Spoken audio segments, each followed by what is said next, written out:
Okay, so these are the TCL Elite 400 noise cancelling headphones. Weird name to start things off with. In fact, a lot of things about these headphones are pretty weird. But overall, if you want some good pair of under $100 active noise cancelling headphones, these are probably your go-to.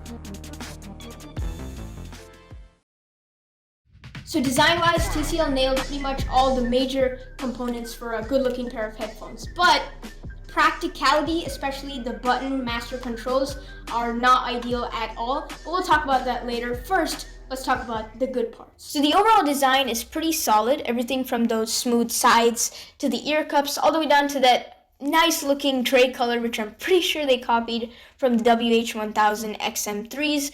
They really nailed that nice premium feel to these headphones. But see, I think the mistake they might have made by focusing too much on the aesthetic is that now there are like these really unconventional, impractical buttons that control all the main features on these headphones.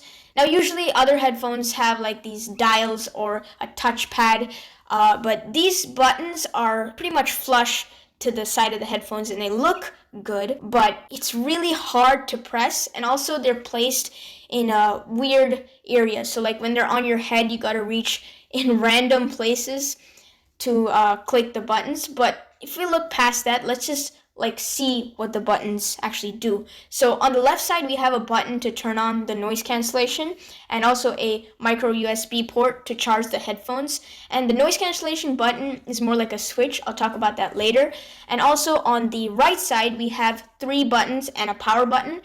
The 2 outer ones are like a volume up and volume down. The center one, on 1 click, accepts calls or play pauses, whatever you're listening to. 2 clicks goes forward 1 track, and 3 clicks goes back 1 track. And we also have a headphone jack in case you wanted to somehow connect your phone. RIP headphone jack, you will be missed. Now, noise cancellation is a major selling point for these pair of headphones. In fact, I was expecting it to be relatively good, but I was pretty much blown away by the capabilities of noise cancellation on these headphones. So these headphones mainly use active noise cancellation, or ANC, which means it uses technology to cancel out the noise, which is different from passive noise cancellation, which is more physical insulation. Now there's a switch on the right side of the headphones, like I mentioned, to turn the noise cancellation on and off, and it's much more convenient than the other controls on these headphones, like the buttons I mentioned.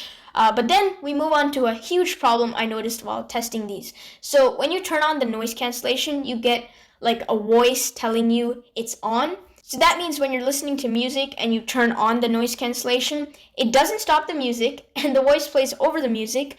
And so you pretty much miss a good part of the song. And that's a huge problem TCL should have fixed. There's no excuse for that. Pretty sure you can fit that in a $100 budget. But say you go strictly off of quality, the Elite 400s nail this section. Noise cancelling on. Okay, so moving on to sound, right off the bat, these are some really crisp, clear, rich sounding drivers with, overall good sound quality. But what I was most impressed with was the bass. Now, the bass on these headphones are really crisp and clean. There's nothing really more you can say about it. Now, I did compare the overall sound quality to the Bose NC700s, which I borrowed from a friend, obviously before the pandemic, and I couldn't really tell much differences in sound. I know that might sound crazy because the Bose NC700s are known for being pretty good sounding headphones in the higher price range, but I have to say, unless you really look for that difference in mostly clarity, which the Bose NC700s do better, you will not find a difference. So in sound quality, these headphones perform surprisingly well and better than some competition, or even higher priced competition. Now finally, comfort is one of the most important aspects of buying headphones or earphones. They're going to be on your ears for long periods of time, so you want the best possible experience. And for me, these pair of headphones can go 2 ways. It really depends on who you are and how you use them. Okay, so the first thing you need to know is that there are these really sort of soft foam pads that go in your ear, and I have to say, at first impression, it's incredibly comfortable. But after some use, like I had it on for maybe an hour or 2 while working, these sort of warmed up and it wasn't really the best.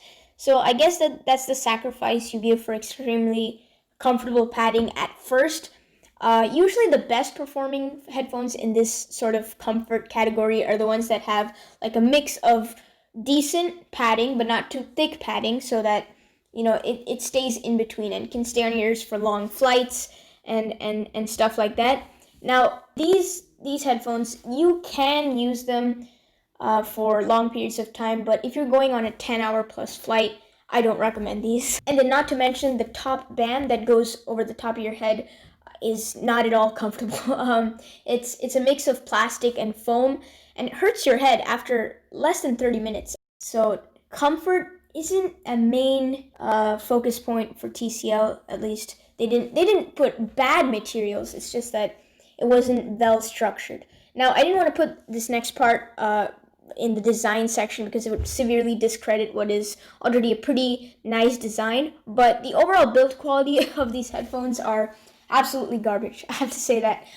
Whenever you pick up the headphones or even move the headphones slightly, it makes a creaking noise.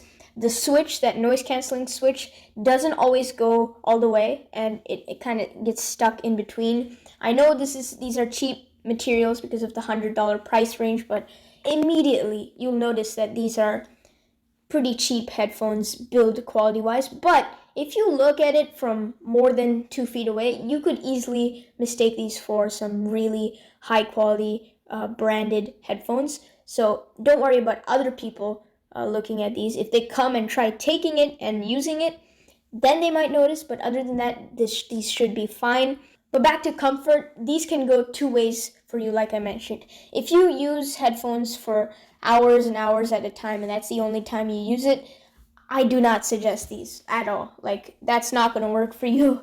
But if you're using it sometimes 1 or 2 hours, maybe 3-4 hours, but mainly you just use it for a bit, for going outside, coming back, stuff like that, you should be fine with these. So, like I said, up to you based on your preferences.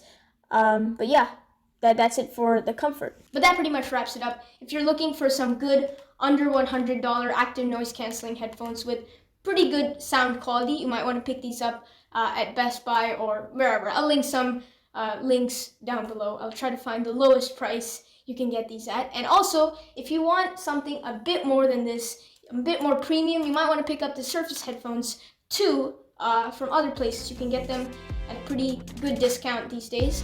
So that's something to look into. Either way, if you have any questions, please ask me them in the comment section below. Other than that, stay safe, and I'll catch you guys in the next one. Peace.